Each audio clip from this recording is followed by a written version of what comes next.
தமிழொலி நேயர்களுக்கு வணக்கம். இன்றைய மதிய நேர பிரதான செய்திகள். முதலில் தலைப்புச் செய்திகள். ஜான்சன் பெர்னாண்டோ சற்று முன்னர் சரண். தையிட்டி பிரச்சினைக்கு மிக விரைவில் தீர்வு, அமைச்சர் அளித்துள்ள உறுதி. எதிர்வரும் 15ஆம் தேதி முதல் நாடு முழுவதிலும் அறிமுகமாகும் புதிய வசதி. ஊழியர் சேமலாப நிதி ஊழியர்களின் பணம் தொடர்பில் வெளியாகியுள்ள தகவல். பல்கலைக்கழக மாணவர்கள் மோதல் நால்வருக்கு நேர்ந்த கதை. கொட்டி தீர்க்க போகும் கனமழை, விடுக்கப்பட்டுள்ள கடும் எச்சரிக்கை. வட்டிப்பண முரண்பாட்டால் குடும்ப பெண் கொலை. பரீட்சைக்கு அச்சமடைந்து மாணவி எடுத்த விபரீத முடிவு. 500 காவல்துறை அதிகாரிகள் மீது ஒழுக்காற்று நடவடிக்கை, வெளியான அதிரடி அறிவிப்பு. தொடர்பட விரிவான செய்திகள். முன்னாள் அமைச்சர் ஜான்சன் பெர்னாண்டோ இன்று காலை குற்றப்புலனாய்வு பிரிவில் சரணடைந்துள்ளார். சதோச ஊழல் மோசடி விவகாரத்தில் தேடப்பட்ட நிலையில் தலைமறைவாகியிருந்தார். பல குழுக்கள் அடங்கிய போலீசார் தீவிரமாக தேடுதல் நடவடிக்கையில் ஈடுபட்டிருந்தனர். இந்நிலையில் அவராக முன்வந்து சரணடைந்துள்ளார்.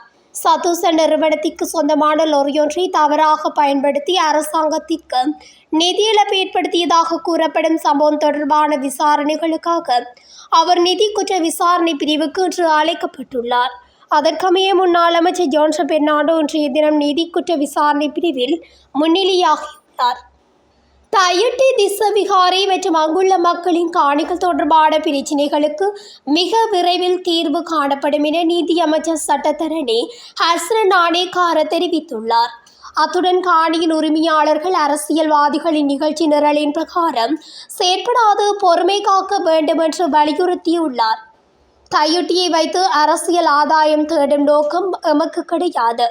தமிழ் அரசியல்வாதிகள் உள்ளிட்ட எதிர்க்கட்சியினரும் இந்த விவகாரத்தை வைத்து அரசியல் ஆதாயம் தேட முயற்சிப்பதை நிறுத்த வேண்டும். இது தையிட்டி காணி உரிமையாளர்களுக்கும் திஸ்ஸவிகாரையின் விகார அதிபதிக்கும் இடையிலான பிரச்சினை. இதில் வேறு தரப்பினர் தலையிடுவதை தவிர்க்க வேண்டும். இந்த பிரச்சினைக்கு மேற்படி இரு தரப்புகளும் பேச்சு நடத்தி தீர்வு காண வேண்டும். இது இலகுவான காரியம். எமது அரசு இந்த விடயத்தில் ஆழ்ந்த கரிசனை செலுத்தியுள்ளது. இரு தரப்புகளும் இணக்கத்துக்கு வருவதற்கான வழிவகைகளை அரசின் விசாரணை குழு செய்யும்.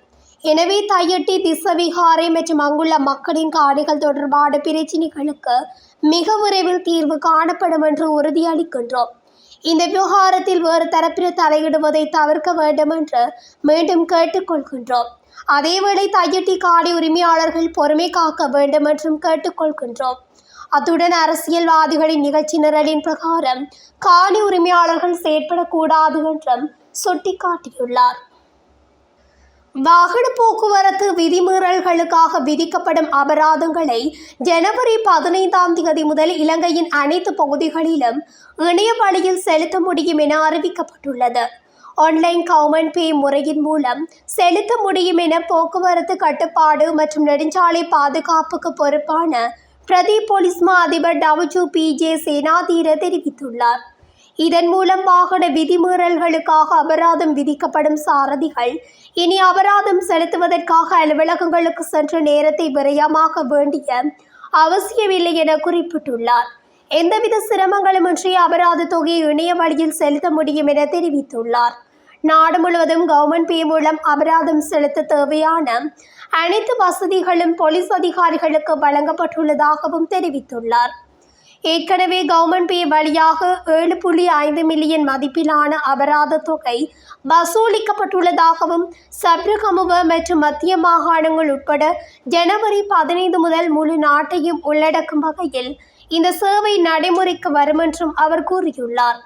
ஆன்லைன் கவர்மெண்ட் பே மூலம் அபராதம் செலுத்தும் முறை அமலுக்கு வருவதால் எதிர்காலத்தில் போலீசாருக்கு எதிரான லஞ்ச குற்றச்சாட்டுகள் எழுவதற்கான வாய்ப்பு குறையும் எனவும் இனி யாருக்கும் போலீசாருக்கு நேரடியாக பணம் வழங்க வேண்டிய அவசியமில்லை எனவும் அவர் சுட்டிக்காட்டியுள்ளார். வாகன விதிமீறல் இடம்பெறும் இடத்திலேயே ஆன்லைனில் அபராதத்தை செலுத்த முடியும் எனவும் பணம் செலுத்தியதை உறுதிப்படுத்தும் தகவல் உடனடியாக செலுத்துபவரின் கைபேசிக்கு அனுப்பப்படும் எனவும் தெரிவித்துள்ளார்.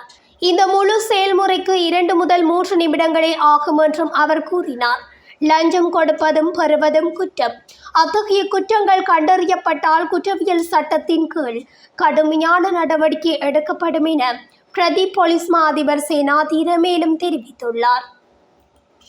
இலங்கையில் ஊழியர் சேம லாப நிதி பங்களிப்புகளை சரியாக செலுத்தாத நிறுவனங்களுக்கு எதிராக நடவடிக்கை எடுக்கவுள்ளதாக தொழிலமைச்சரின் செயலாளர் SM பெதிச கூறியுள்ளார். தொழிலாளர் துறையின் இணையவழி முறைப்பாட்டு மேலாண்மை அமைப்பு பலப்படுத்தப்பட்டுள்ளது. இதன்படி ஊழியர்கள் தற்போது தொழிலாளர் துறையின் அதிகாரப்பூர்வ இணையதளம் வாயிலாக நேரடியாக முறைப்பாடுகளை பதிவு செய்யலாம். இதற்கமைய தொடர்பு விவரங்களை வழங்கும் நபர்களுக்கு சம்பந்தப்பட்ட நிறுவனத்தின் மீது எடுக்கப்பட்ட நடவடிக்கைகள் குறித்து உடனுக்குடன் அறிவிக்கப்படும். தவறிழைக்கும் நிறுவனங்களுக்கு முதலில் முறையான அறிவித்தல் அனுப்பப்படுவதுடன் பின்னர் நிறுவன பிரதிநிதிகளுடன் நேரடியாக பேச்சுவார்த்தை நடத்தி நிலுவைத் தொகையை மீட்க அதிகாரிகள் முயற்சிப்பார்கள்.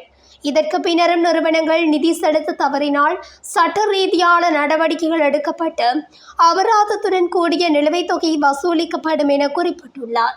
2015 ஆண்டு முதல் தற்போது வரை 22,450 நிறுவனங்கள் ஊழியர் சேம லாப நிதியை செலுத்துவதை தவறிழைத்துள்ளதாக நிதியமைச்சர் நாடாளுமன்றத்தில் தெரிவித்துள்ளது. இவற்றின் மொத்த நிலுவைத் தொகை சுமார் 3,498 கோடி ரூபாவிற்கும் அதிகம் என மதிப்பிடப்பட்டுள்ளது. கொழும்பு பல்கலைக்கழக தொழில்நுட்ப பீடத்தின் 2 மாணவர் குழுக்களுக்கிடையில் ஏற்பட்ட மோதலில் 4 மாணவர்கள் காயமடைந்து கோமாகம அடிப்படை மருத்துவமனையில் அனுமதிக்கப்பட்டுள்ளனர். தொழில்நுட்ப பீடத்தின் 4ஆம் ஆண்டு மாணவர்களுக்கு பரீட்சைகள் நடத்தப்பட்டு வருவதால் குறித்த மாணவர்கள் விடுதியில் படித்துக் கொண்டிருந்த போது 2ஆம் மற்றும் 3ஆம் ஆண்டு மாணவர்கள் பல நாட்களாக உரத்த சத்தம் எழுப்பி பட்டாசுகளை வெடித்து வந்துள்ளதாக போலீசார் தெரிவித்தனர். இது தொடர்பாக பல்கலைக்கழக உணவகத்தில் வைத்து 2ஆம் மற்றும் 3ஆம் ஆண்டு மாணவர்களுக்கும் இறுதியாண்டு மாணவர்களுக்கும் இடையே வாக்குவாதம் ஏற்பட்டதாகவும் பின்னர் அது மோதலாக மாறியுள்ளதாக விசாரணையில் தெரிய வந்ததாக போலீசார் தெரிவித்தனர். இந்த மோதல்கள் காரணமாக பல்கலைக்கழக நிர்வாகம் 3ஆம் மற்றும் 4ஆம் ஆண்டு மாணவர்களுக்கு 1 வார விடுமுறை வழங்கப்பட்டுள்ளதாகவும் பல்கலைக்கழக வட்டாரங்கள் தெரிவிக்கின்றன. ஜனவரி 5ஆம் தேதியில் இருந்து எதிர்வரும் நாட்களில் வடக்கு கிழக்கு மற்றும் உவா மாகாணங்களில் நிலைமை அதிகரிக்கும் என எதிர்பார்க்கப்படுகின்றது. குறித்த விடயத்தை வளிமண்டலவியல் திணைக்களம் இன்று வெளியிட்டுள்ள அறிக்கையில் குறிப்பிட்டுள்ளது. இலங்கைக்கு கிழக்காக விருத்தி அடைந்த கீழ் வளிமண்டல தளமல் நிலை நாட்டின் வானிலையில் தொடர்ந்தும் தாக்கம் செலுத்தி வருகின்றது. இந்நிலையில் கிழக்கு மற்றும் ஊவா மாகாணங்களிலும் நுவரெலியா, மாத்தளை, பொலனறுவை மற்றும் முல்லைத்தீவு மாவட்டங்களிலும் அவ்வப்போது மழை பெய்யக்கூடிய சாத்தியம் காணப்படுகின்றது. கிழக்கு மாகாணத்திலும் நுவரெலியா, மாத்தளை, பதுளை, பொலனறுவை, முல்லைத்தீவு மாவட்டங்களிலும் 50 மில்லிமீட்டருக்கும் அதிகமான ஓரிரவு பலத்த மழை வீழ்ச்சி எதிர்பார்க்கப்படுகின்றது. அனுராதபுரம், யாழ்ப்பாணம், கிளிநொச்சி, வவுனியா மாவட்டங்களில் பல தடவைகள் மழை பெய்யும் என எதிர்பார்க்கப்படுகிறது. மேல் மற்றும் சப்ரகமுவ மாகாணங்களிலும் காலி மற்றும் மாத்தறை மாவட்டங்களிலும் சில இடங்களில் பிற்பகல் 2 மணிக்கு பின்னர் மழையோ அல்லது இடியுடன் கூடிய மழையோ பெய்யக்கூடிய சாத்தியம் காணப்படுகின்றது.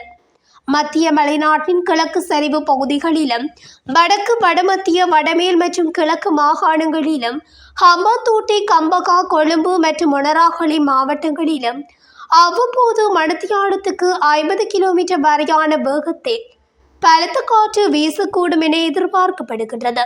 மேலும் இடியுடன் கூடிய மழை பெய்யும் போது தற்காலிகமாக பலத்த காற்று மற்றும் மின்னல் தாக்கத்தால் ஏற்படும் சேதங்களை குறைக்க போதுமான முன்னெச்சரிக்கை நடவடிக்கைகளை எடுக்குமாறு தெரிவிக்கப்பட்டுள்ளமை குறிப்பிடத்தக்கது. அனுராதபுரம் கெக்கிராவை பிரதேசத்தில் குடும்ப பெண் ஒருவர் கத்தியால் குத்தி படுகொலை செய்யப்பட்டுள்ளார். இந்த கொடூர சம்பவம் அனுராதபுரம் கெக்கிராவை பிரதேசத்தில் நேற்று இடம்பெற்றுள்ளது.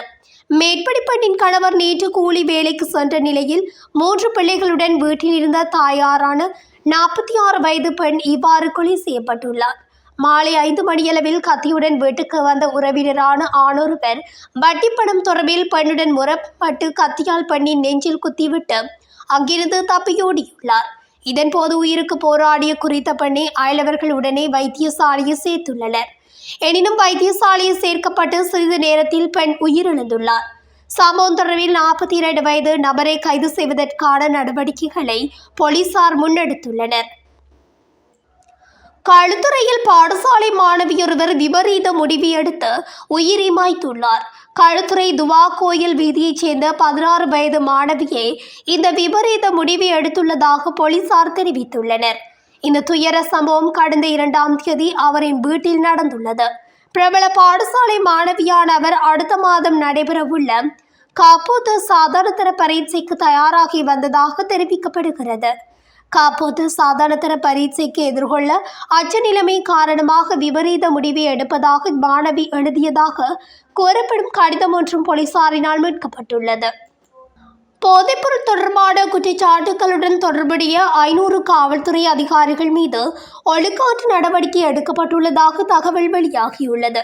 குறித்த விடயத்தினை காவல்துறை மா அதிபர் பிரியந்த வீரசூரிய தெரிவித்துள்ளார். பாகலகம காவல்துறை கல்லூரியில் பயிற்சி பெறும் காவல்துறை அதிகாரிகளுக்கான பட்டமளிப்பு விழாவில் கலந்து கொண்ட போதே அவர் இந்த விடயத்தை குறிப்பிட்டுள்ளார். அத்துடன் குற்றம் சாட்டப்பட்டவர்களில் ஒரு குழுவினரை பணி நீக்கம் செய்வதற்கு நடவடிக்கை எடுக்கப்பட்டுள்ளதாகவும் அவர் மேலும் தெரிவித்துள்ளார். இதேவேளை நாடளாவிய ரீதியில் முன்னெடுக்கப்பட்ட போதைப்பொருள் தடுப்பு நடவடிக்கைகளின் போது பலர் கைது செய்யப்பட்டுள்ளதுடன் அவர்களிடமிருந்து பல வகையான போதைப் பொருட்களும் கைப்பற்றப்பட்டுள்ளமை குறிப்பிடத்தக்கது. இத்துடன் தமிழொலியின் இன்றைய மதிய நேர பிரதான செய்திகள் நிறைவடைகின்றன. தொடர்ச்சியாக செய்திகளை அறிந்து கொள்ள தமிழொலி ஊடகத்துடன் இணைந்திருங்கள். நன்றி, வணக்கம்.